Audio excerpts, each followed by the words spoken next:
That was a absolutely fabulous presentation. I love the your life story and the way you put those slides together. Just, excellent. I have a fascination with reincarnation and past lives. And my question to you is, you talked about uh, some of your experience in getting information from your past lives. Can you talk to anything that you specifically learned from any of your past lives that added to your spiritual growth? Wow, yes. I would just say, in a way, absolutely everything, because it was that realization that I am an eternal being. I am really an eternal being, because I was able to start remembering many of my past lives. And incredible the way this presented was also with validation, because otherwise I could have thought, oh, maybe I'm imagining this, who knows? But the way it happened from the beginning, I was 16 years old, close to 17, and I was invited to a hypnotherapist to meet this event with hypnosis. And then I was very fascinated. And in the event, I was invited to come to the the stage. And then this was a very famous psychologist, hypnotherapist. And then he was doing hypnosis to everybody. And when I was part of this experiment there, I went into this deep hypnosis. And then now I was seeing the whole people from above. And I'm like, oh, what is happening? And I just went very deep. And then I wouldn't come back. The guy got really nervous. I realized, oh, I have to go back to my body. And then I got really interested. So I went to meet a hypnotherapist because I wanted to know more what just happened. And then we went into the whole process. And this is a psychologist I was just meeting. And then when my question, because I mentioned to you, I had health problems. So imagine after drowning, I was born with respiratory problems after drowning of this doctor. And my question always was, why my health is so bad? Why I came to this world with this health? And then I diagnosis, and I started to see not my life, but his life since the time he was a child. And I started to see his traumas, and I started to see all the bullying that he had when he was a child, everything about him. And I started to say, when you were a child, this happened, how could you know these things? The guy was like, and then I said, now that I have told you all this, you can heal. He was in awe. And this guy was so amazed that he sent me to a friend that was an expert in past life regressions, hypnosis and past life regressions, because he's like, this is something I have never experienced, he said. So I came to this guy again. I went with this question. So that was the good validation, because he was showing me what you were seeing is real.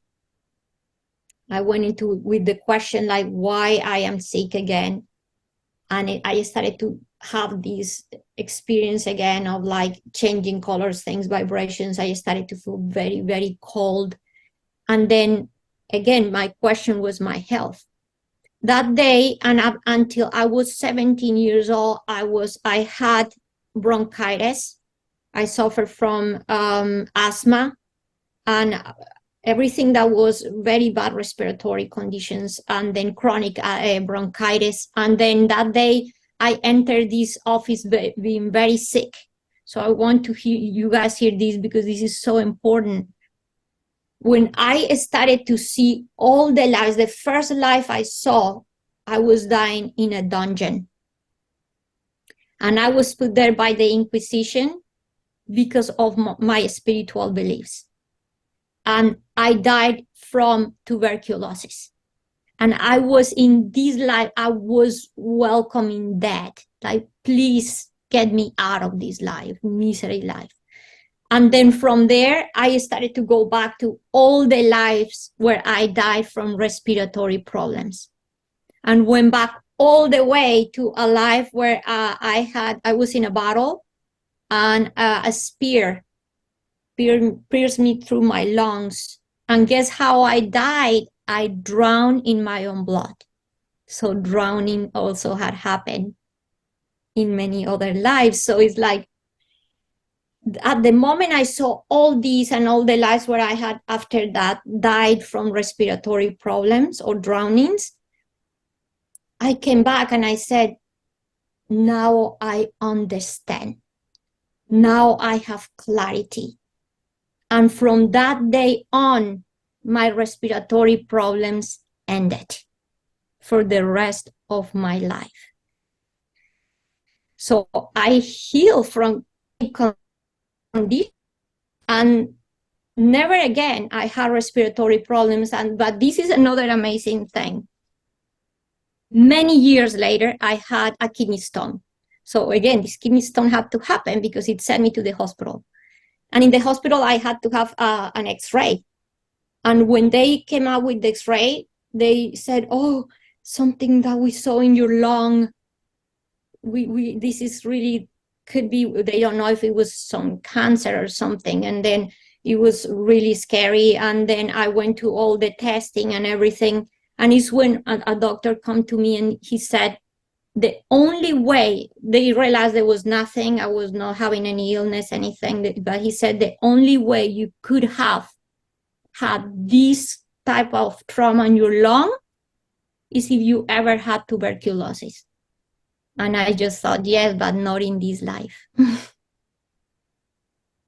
So this is just incredible. So yes, nowadays I know that my life today is the reflection of all my lives. And the way I see myself, if I said to people, they ask me, do I need to remember my past lives? If you do, okay. But if you don't have access to that, or you don't look at your life today, everything today is the result of all your existence. So work with yourself today and know yourself. Yeah. Hi, Ingrid. Thank you. Hi, Brenda. Your story was amazing. If you're going to stay on and talk about the other NDE that you had, I definitely would like to hear it. But I also wanted to ask you, are you still able to see auras and spirits and communicate with the light, the beings of light that you've gotten to know? Yes, Brenda. And all that came back full back when I had what I call my big awakening. So yeah, when I had this big awakening, is like the light, I would just say the switch turned back on again. And then I haven't seen it yet. the full connection happened again. Yes. Okay. That's great. Thank you. Thank you. I just wondered, thank you, it was a wonderful presentation, but Thank you. I just wondered if your mother ever explained to you why she turned round and rescued you. What made her turn round? Oh, that's a beautiful question. Yeah, Jane, because my mom was, again, since she had already opened, she had these channels open, but the other thing is that my mom was an incredible intuitive person, and she was very connected with us. So I'm going to tell you guys quick. I don't want to give these very long answers, but now that you asked, Jane, but later in my life, when I asked the beings of light what was the purpose of my near-death experience, they said to bring the message of the power of connection. And I said to them, what do you mean? And they said, look, so it's like everything is part of a pre-plan, and we can even talk about that later. But what happened, I said, what do you mean, the power of connection? And they said, what happened when you saw your body in the water? You turned around and you left it behind. And the beings of light said that was a decision made by your ego, because the ego cannot understand the big plan. And the ego is like, oh, I just want to feel comfortable. I'm not going back to that body. But that was not the plan. The plan was that I was going to come back. And they say, reason why you went to look for the maid and you went to look for your mom. And I said, oh, no, really? I wanted to stay there. So there was a bigger, a higher plan. So what happened? Look at this. I asked the being so like, so if I was going to come back, why did I went to the maid's room and waste time in the maid's room? And they said, no, that is where we want to show you contrast. The human experience is the one of contrast. What do you mean with that? I asked. They said, look, when you went to the maid's room, there was no connection. Nothing happened. What happened when you went to see your mom? Unconditional love. This is to prove you all that love does not have barriers. You were in the spirit realm, your mom was in the physical realm, you connected. She knew, and because she trusts her intuition, and she listened to her intuition, because I said to people, it's not enough to have a good intuition. You have to listen to it. And my mom always did, thanks God. And she turned around and she ran. And the being so light said to me, look, the person that was 10 minutes away was the one that found you and saved your life. The person that was few meters away didn't even know you were there. So they said to me, when there is no connection, they will let you drown. When there is no connection, there is division, there is war. So, what an incredible example to show the power of love, what can do. So my answer is that in love brought us together. Yeah. Thank you. It's lovely. Thank you. Yes, thank you, Ingrid. That was just a splendid presentation, and your slides and everything, just perfect, just wonderful. I want to ask about your grandmother, who was a Rosicrucian. Did you get any information from her to say how involved and how good it was to be a Rosicrucian? Did it help in any way? Yes, it helped tremendously. She was very involved, and it helped tremendously because she also, for the first time, found a place where women had a voice. That was like a stronger voice and more presence. So for her, it was a very important part of her life because it gave her the space to not just receive teachings, but also started to share. And that openness of her heart to spirituality for her began there. And I think the most important part of all is that thanks to that, and that she gave herself the opportunity to go deeper, she started to bring that light to the rest of us. Otherwise, I would have had the experiences, but like the beings of light also made clear to me, and I want to bring this to all of you. They said to me, Ingrid, is not the experience, is the purpose behind the experience. Always go deeper. So that's what my grandmother brought to my life, that I didn't stay in just the experiences, but she brought the spirituality. She brought the depthness. She brought know who you truly are, become the observer of yourself. So that was, yeah. So, my grandmother was very important right there. That's good. About your drowning or near drowning, when I was about 7, my uncle, who was a Rosicrucian, took me to the swimming pool.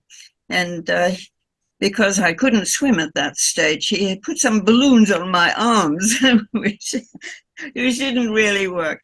And I ended up sitting on the bottom of the pool, looking around. Now, since you have mentioned that it was all very peaceful, I realized for me it really was peaceful. I wasn't at all afraid. I wasn't trying to get out of the pool.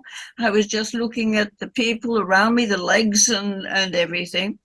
And what I know, and how I know it, I don't know, because there I was in the pool, was that my uncle on the side of the pool was calling out to the girls, and he said, girls, get her out, you see?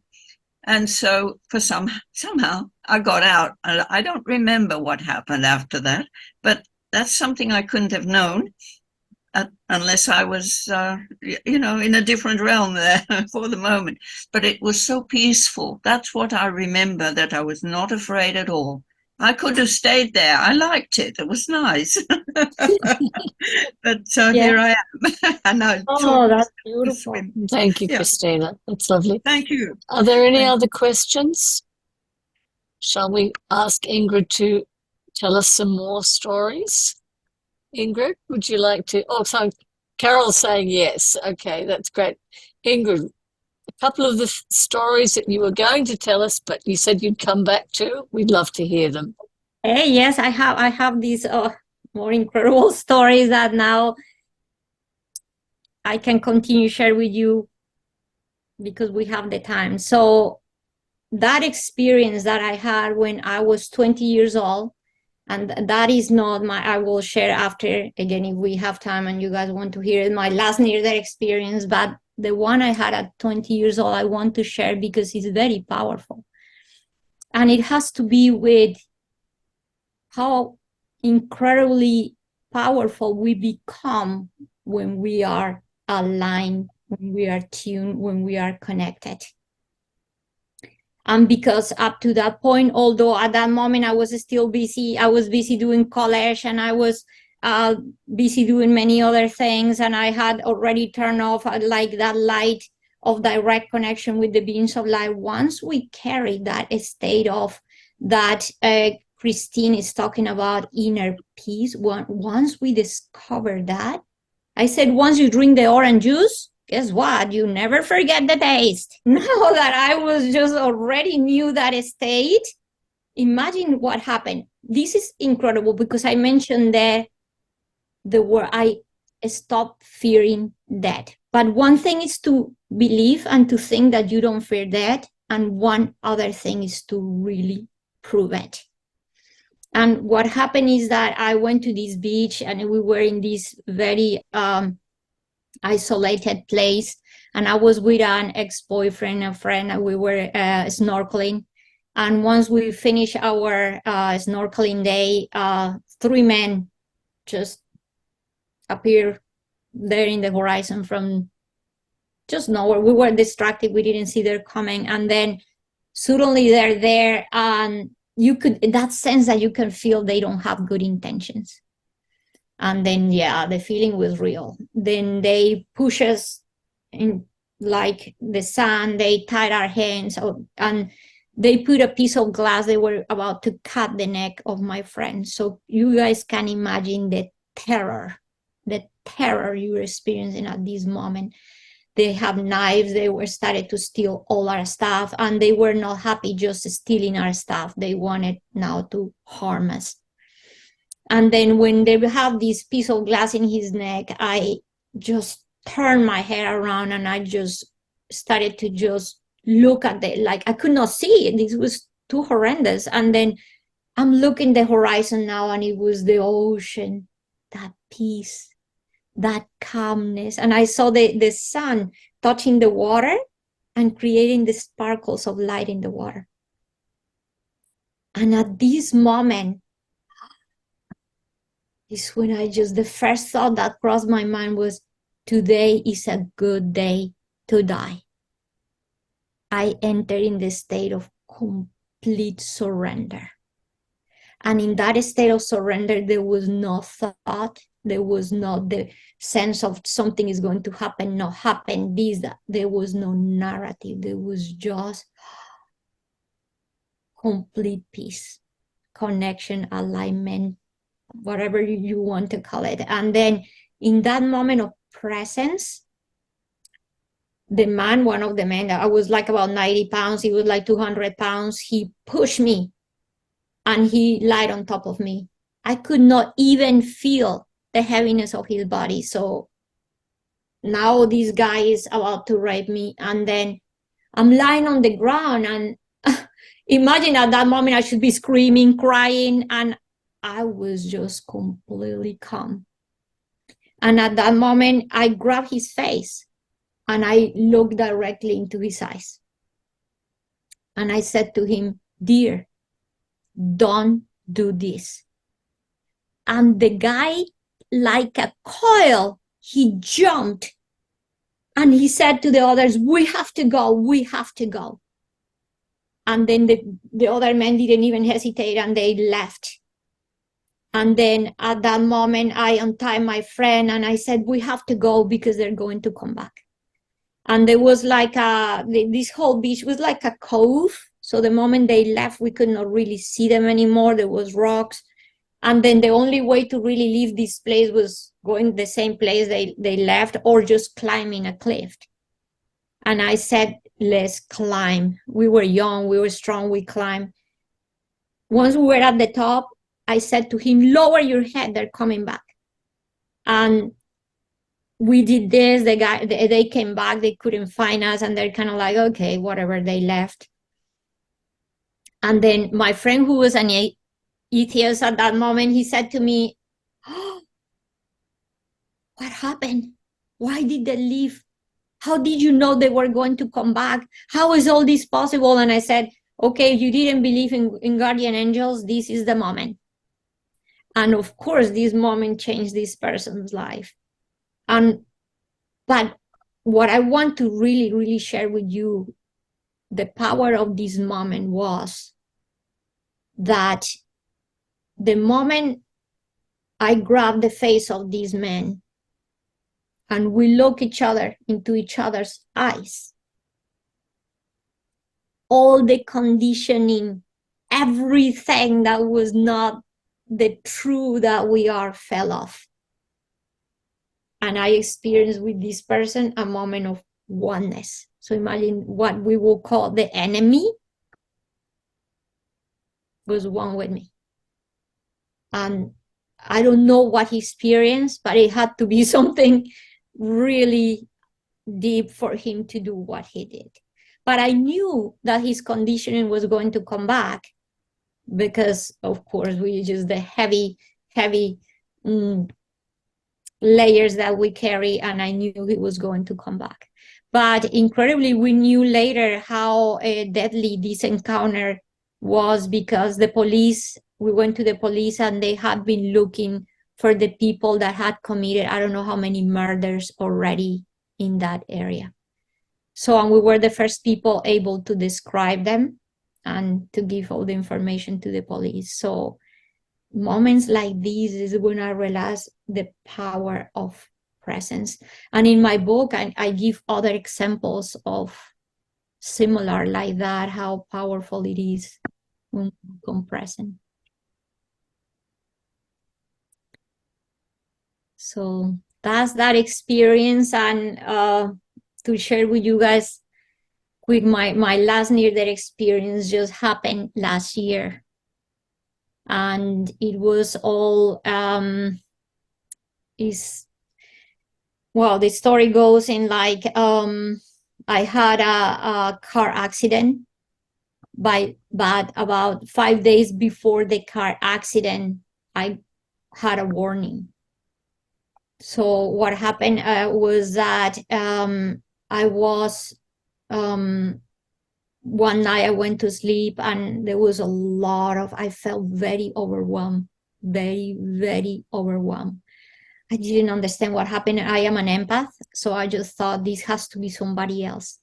But usually when I say this has to be someone else, it goes away, but this didn't go away. I was very worried, very overwhelmed. I went to bed, I meditated, I have practices where I connect with practices of embodiment, where I connect with the emotions, but nothing. Then I woke up, barely went to sleep, I fell asleep a little, I woke up 3 a.m, and it's when I heard the voice, powerful connection with the divine. And I heard the voice, and the voice said, do you trust me? And the moment that I said, yes, I do, all the worry was gone. All the overwhelm, every emotion that could possibly cause any disturbance was gone. And I was in the place of peace. And then at that moment, I just meditated it for the rest of the night. And then I heard the moment I entered into that peace, the voice said, "You are in sync with God." It was like I've never experienced. Like, what? I'm just like, whoa. And I could say that at that moment I have what in the Hindu scriptures is known as samadhi experiences. I had an experience of oneness, and this lasted for days. And then now remember, I heard, "Do you trust me?" I heard, "Do you trust me?" Yes, I do. And 5 days later, a big car accident. And then in the car accident, what happened? Somebody crashed our car from behind, as somebody that was driving pretty fast. We were about to turn to our neighborhood, and the person didn't stop. It hit us really, really hard. The car went flying, and then I'm sitting there in the driver, and I didn't even know why that person hit our car. He stopped in the front. Everybody's coming out of the cars. My husband is angry, everybody there. And then is when I started to feel that I was experiencing absolute compassion. Compassion, compassion, compassion. People felt that the person, or thought that the person that hit our car was drunk because of the way this person was driving. And when that person came out of their car, his car, I was experiencing an enormous compassion. So it was like I said to people, I wasn't thinking compassion. I was the embodiment of compassion. And I just could feel this love for everything and the experience for everything that was happening with complete acceptance. And then the ambulance came, and then is when we learned that the person fell asleep in the wheel. That's the reason why it hit our car. And then I didn't want to go in the ambulance, but next day I ended up in the hospital. And then I've been having problems of, it's called, I think, endometriosis, inflammation, of the uterus. And then this accident brought me to have a very intense bleeding that lasted for 15 days. So I had to go in surgery. And then during the surgery, before the surgery, but I was also guided to the right doctors, the doctors that were going to listen. And before the surgery, I told the anesthesiologist and the doctor, "You have to pay attention to my blood pressure. You have to." I knew. I said, "You have to pay attention." So because I was so there, they were monitoring my blood pressure there closely. And then during the surgery, my blood pressure dropped dramatically and my body went into hypothermia. And when this was happening to my body, something incredible happened. I was asked, now I was propelled out to the realm of the light.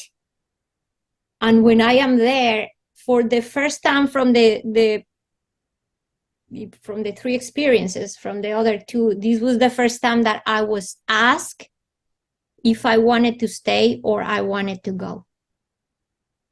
Before it was like, "Oh, I was sent back." This time I was asked. And then when I was asked if I wanted to stay, it was like, "Oh, of course I want to stay here. This is heaven. This is like a 10-diamond resort." But then I heard, "Or you want to go back?"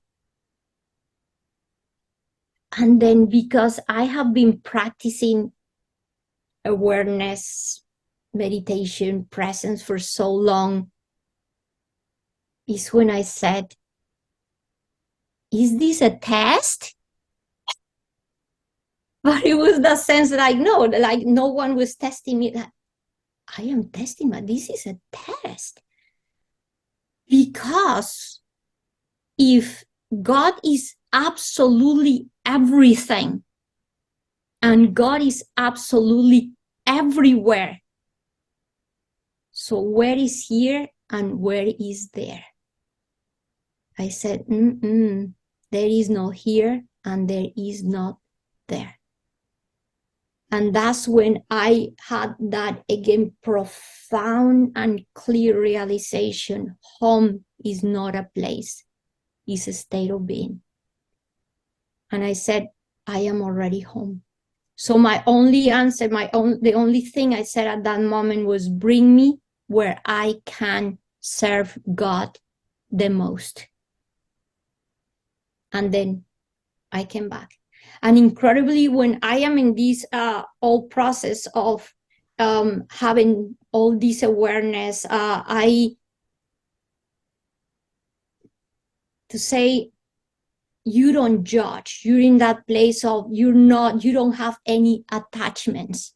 And because you don't have any attachments, if I come back or I die or to this physical realm or not, it would have been indifferent to me, because I knew everything was okay. So at that moment, I didn't think my husband, my son, my family, nothing. There was no attachment. It was the knowing everything is all right and everything is in perfect order. But then the moment I said, keep me where I can serve God the most, at that moment, my emotional attachments came back, because we need an anchor to be here.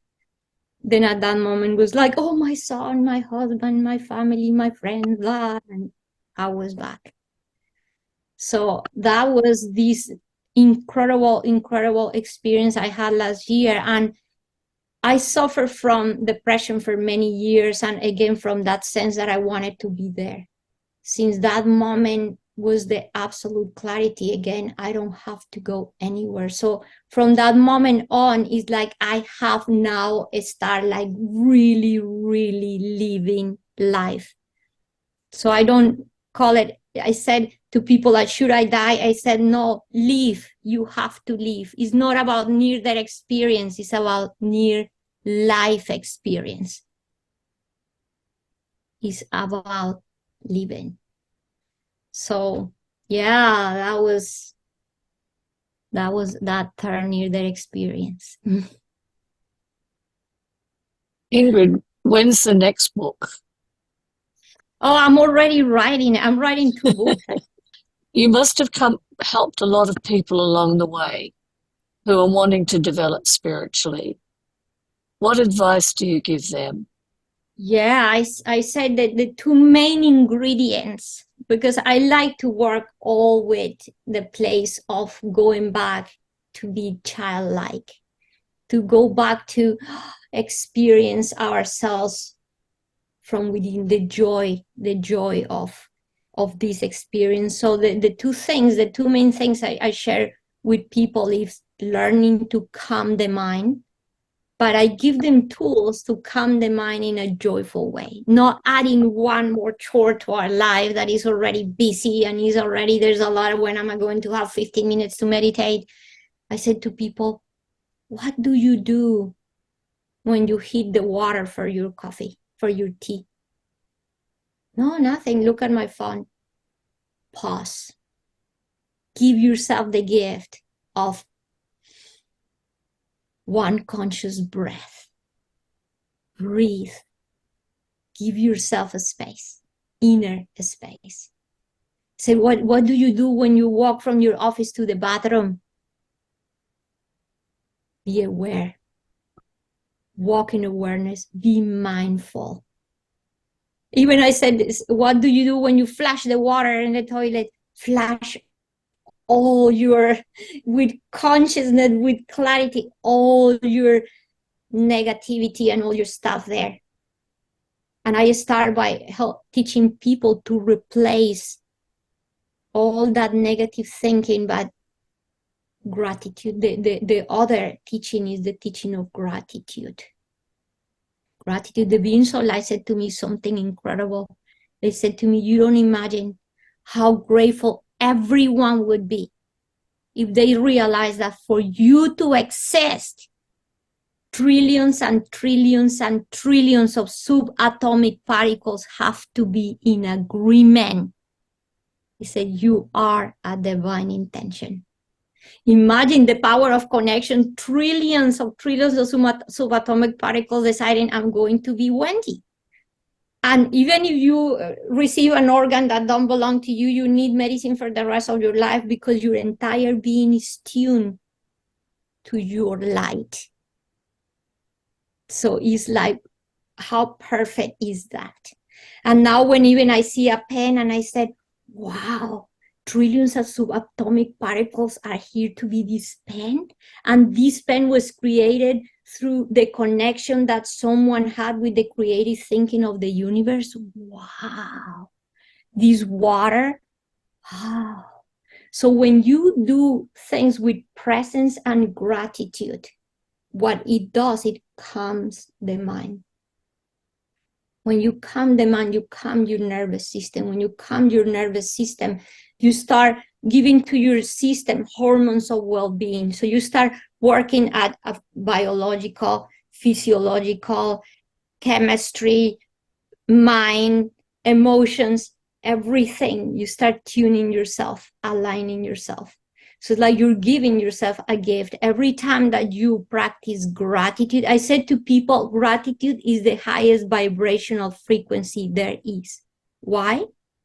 Because you only feel gratitude for the things that make you feel great. And guess what are the things that make you feel great? The things that you love. So gratitude and love are synonyms. But usually I don't mention love because people don't know love. It's very conditioned. But people know appreciation and gratitude. Oh, this feels great. Thank you, God. Oh, that's love. So you are vibrating high. Every time you vibrate high, you are in the place. You know, Wendy, I said to people, if the essence that you are, and that I learned in a teaching, if the essence that you are is that of love, calmness, peace, joy, well-being, just love and joy, then the true question is, what are you doing to not be that? What are you doing to block that? So the work is through calming the mind. It's so simple. And practicing gratitude, you elevate your frequency, and start cleaning your blockages. There's many, many more tools and teachings, but these are some of the first one I offer to people, and very easy and practical techniques to start cleaning the mind. And I call it the closet from all the clutter and all the negativity. And little by little, by practicing gratitude, we start giving a space, clearing the mind and cleaning the closet.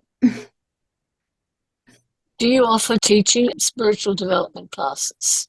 I do. And I offer classes where I teach methods of embodiment. I teach people how to work with their emotions so they don't bypass, but also how to first go to the place where I am ready to work with deeper practices of mindfulness and meditation. Not everybody can do mindfulness and start feeling okay at the beginning, because if there's somebody that has had too much trauma, they can get re-traumatized. So first we have to work very gentle to pave the way with very simple practices. And then from there, I bring people deeper. And I bring people to work with their emotions, to work with their inner child, to clear the blockages, to create inner space, and from there they start finding who they truly are, start discovering their true nature. And yeah, I have had already incredible experiences with people that have just awakened just by following just the path of knowing themselves through all these tools that were also given to me. I always say, I'm not doing anything, Wendy. I just say, we're just vehicles. I say, we're just vehicles for the light to shine through. I just put myself there and I said, I'm just a vehicle for the light to shine through. Are the details of this on your website? Yes, I do. I do one-on-ones.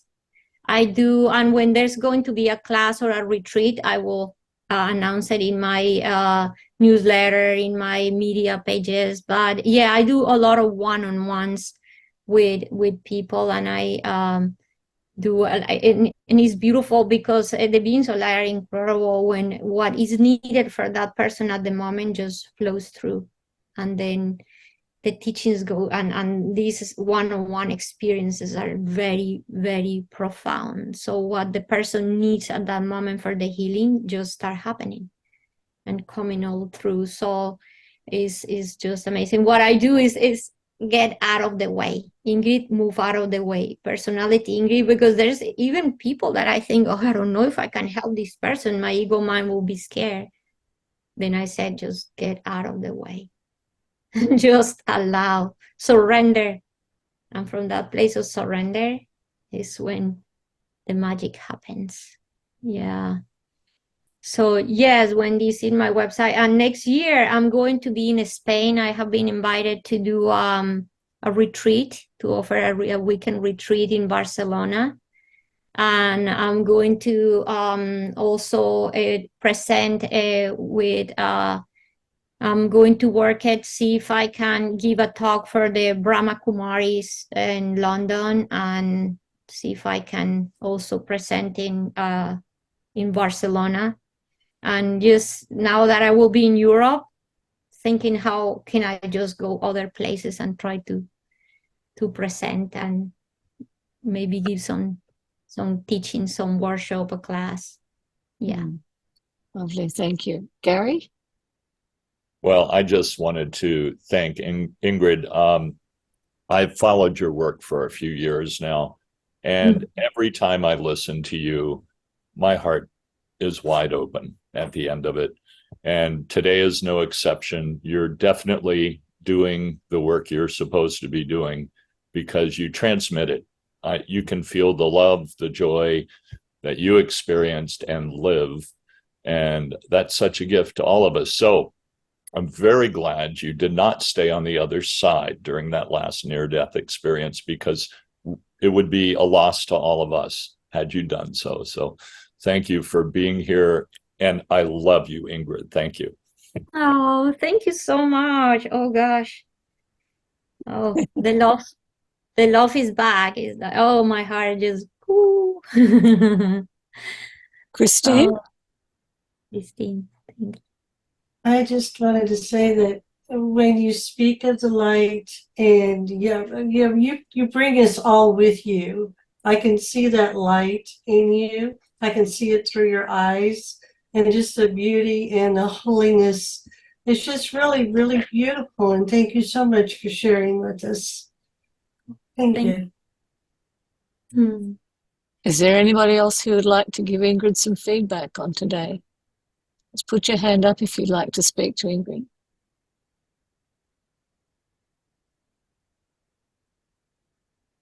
Yes, we have. Hyacinth has her hand up. Yes. Hyacinth? Yes. Absolutely beautiful, Ingrid, and that you remembered it all, and that your mother didn't take it to a psychiatrist. Yes. See what's going on. Because that happens a lot, and it's just beautiful, and the way you just radiate and it just comes across as you relive this and can explain it. Thank you so much. Thank you. Thank you. It's an honor. It's an honor. It's an honor for me. Nancy, do you have something to add to that? Okay. I was debating. Yeah. First of all, Ingrid, that was a beautiful presentation. And when I say that, tears are in my eyes. I want to say ditto to what Gary said and the others said. During the presentation, I had a thought, and I want to share it with you. A couple of thoughts. When it's been my observation that when one wants to commit suicide. They make that decision, they want to commit suicide, but then they don't. It seems to me that the universe presents situations to them in which they can die. In your case, I saw that thread kind of through your life story. And what's important, in my experience, is that for a person who has that feeling of wanting to commit suicide, they should always cancel it. But I see another thread in your story, in that perhaps you needed these experiences to finally wake up.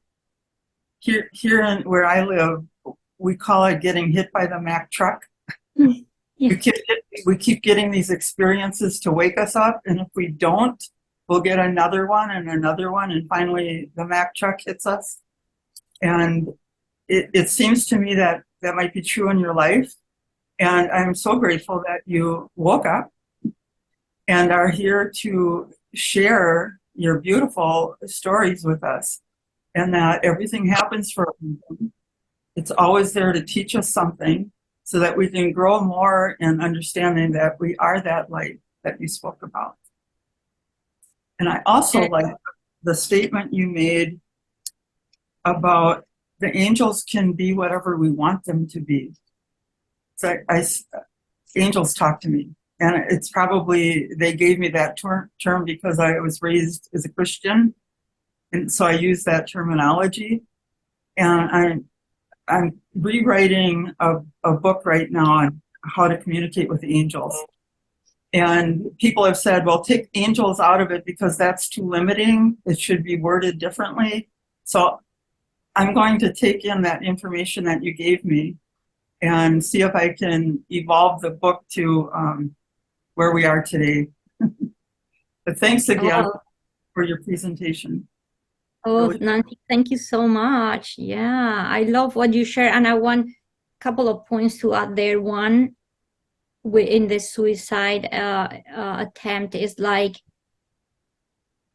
I always, and from my own experience, one thing that came to me was give yourself one more day.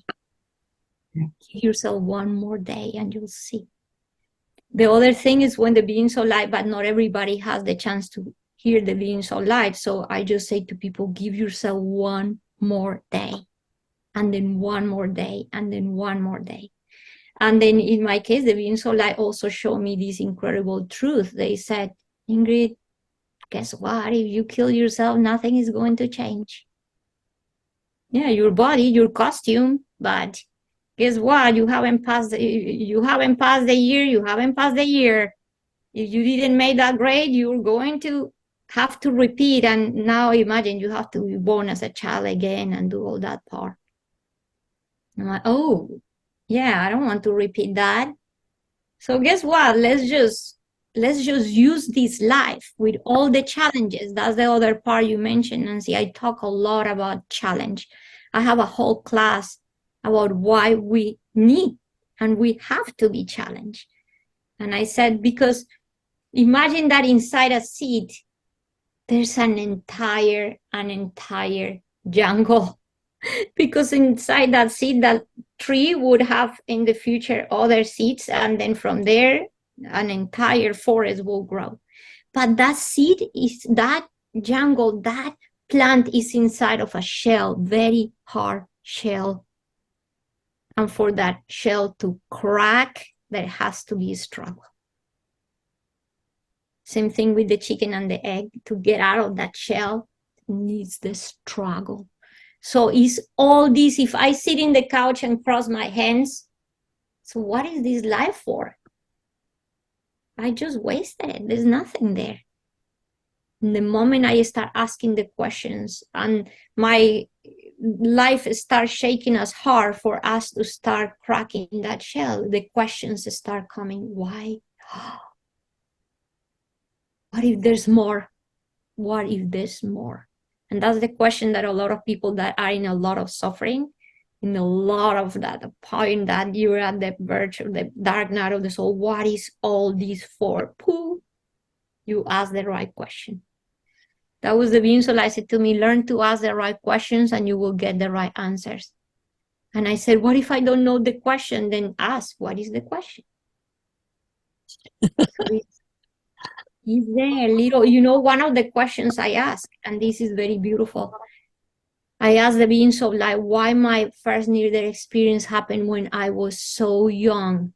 And you're going to like this, Nancy. They said to me, because you were old enough to remember, but young enough not to be conditioned yet. It was very important not to be conditioned. That was the purity. It's just a child. It's just doesn't know any of these, and now is presenting as it is. Of course, that took me like 30, 40 years to integrate the whole thing, yes. But I was just pure, just a pure child with no conditioning at the moment. So yeah, this path it comes with a lot of contrast, but if it wasn't for it, then we did not go deeper. Yeah. I'm awed by the mystical and magical and angelic downloads you've been given and your ability to language them in a way that we're able to receive them. So thank you very, very much. Obviously, this is a gift, a real gift. I could feel what you were communicating to us, and it was very powerful, and thank you. We try to get, in our current system, try to get people to narrow their vision to a very narrow topic. And in fact, the path that we're on now is one of expansion. And it's sad how we're educating children to get narrower and narrower and narrower, when now what we're studying and what we're opening up to is complete expansion. No, like no doors. We're all one. Yes. Gloria, the beings of light show me this beautiful analogy. They show me a light beam, and they show me a kaleidoscope. And they said, what happened when the light projects through the kaleidoscope? You become distracted. You think that you are the projection. And if they guide your focus of attention that the projection is the truth, and we narrow our vision to that, then now we think we are that. That's the reality. We have to go back within. And then, with my son was very, very difficult, because of course he's with me. He always said, oh, my mom. Then he's like, it's just, of course, was not easy, because David is a very awakened being too. But he has to fit in this society. So he started in the regular school and he could not be there. And thankfully, God and life, the beings of light, this divine universe, guided me to a lady that she has like a family school system. Mm-hmm. So that happens a lot in the South, in the United States. Many people are not bringing their children to the schools anymore, but they have organized groups of like a teacher, 2 teachers, they create a group. And he goes to school with these 3 ladies and like 25 children, that's it. And that has helped. Homeschooling. Yeah, homeschooling. And this lady, they do meditation, they walk, they breathe, they help each other. It's not just about mathematics and writing and reading, but they cook, they bring food to the poor, they bring food to the elder people in the neighborhood. So I'm like absolutely grateful for the opportunity my son is having to be continue that path of expansion, although he's in another things too, because he had to feed. I remember when he started to play the video games and be very into the video games and stuff, and I was like, for a moment I'm like, oh, but now you're just kind of these games. And he says, like, he turned and said, Mom, how do you think I'm going to be able to feed with the rest of the people around me? I have to be there in the same page. Mm-hmm. And I was like, I said, you are right. So nowadays, I don't fight as long as he's doing his work, he goes to sports, he do his stuff, he likes to run, he plays his games, and I don't oppose. I just go. And why we want to change others? This is not the path of changing anybody, it's the path of love. I go to him and I ask him, how is the game? Who's winning? Which character you today? Because that's his interest. Why do I have, before it was, I said in time, before it was the TV, before it was the radio, before it was the book, our parents always had to be mad because we were focusing to something else. So I said, let's just let people be. When I had my big awakening and I was still working for NASA, I told the beings of light, what can I do or say to these people? And the beings of light said to me, do or say nothing. They said, the light of your awareness is all they need. Be that light. Be that. Be the embodiment of that. And later the words, the doing and the saying will come, but that's secondary. So when people ask me, how do I teach love? By being love. That's the most important thing, by being peace, by being openness, and that's what I am for my son. The rest is just the outer reality that just pass. Like you're in a train and everything else passes. So we have to teach our children, like you were saying, Gloria, to have that calmness of the mind, that expansive way of seeing things. Hyacinth, did you have a question before? You had your hand up. Well, it was that the children are very wise. As Stephen says, they're born with all knowledge and then forget as they grow into this life. And you seem to be, you got all of this download.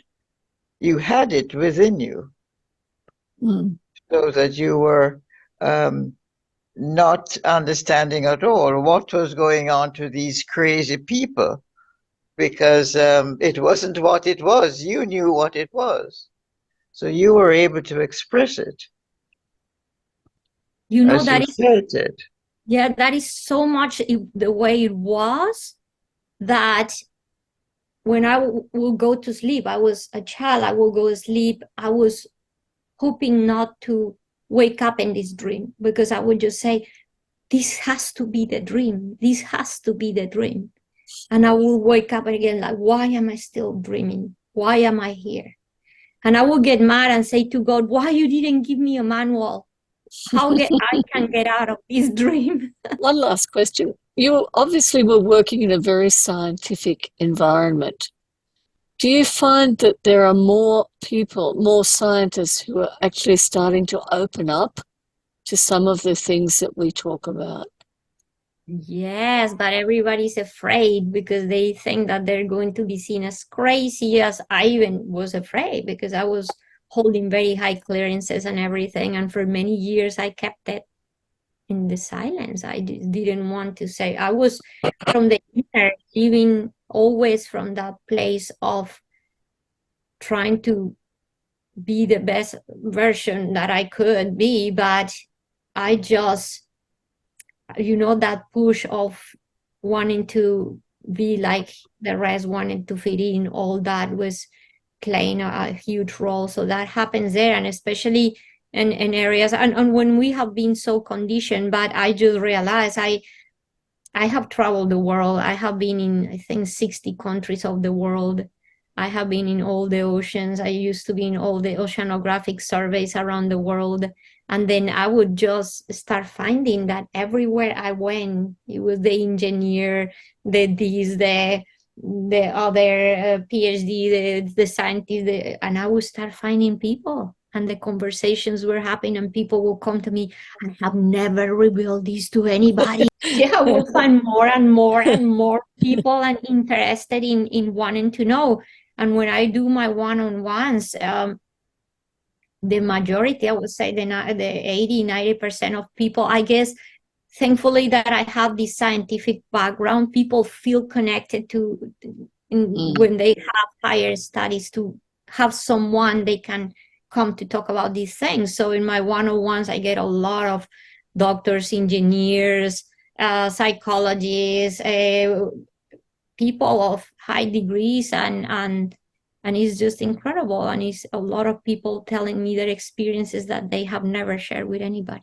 I just wanted to say, you said something that just all my lights turned on, because I had been saying this to people recently, and that is, people talk about sending love to this, and I keep saying, just be love.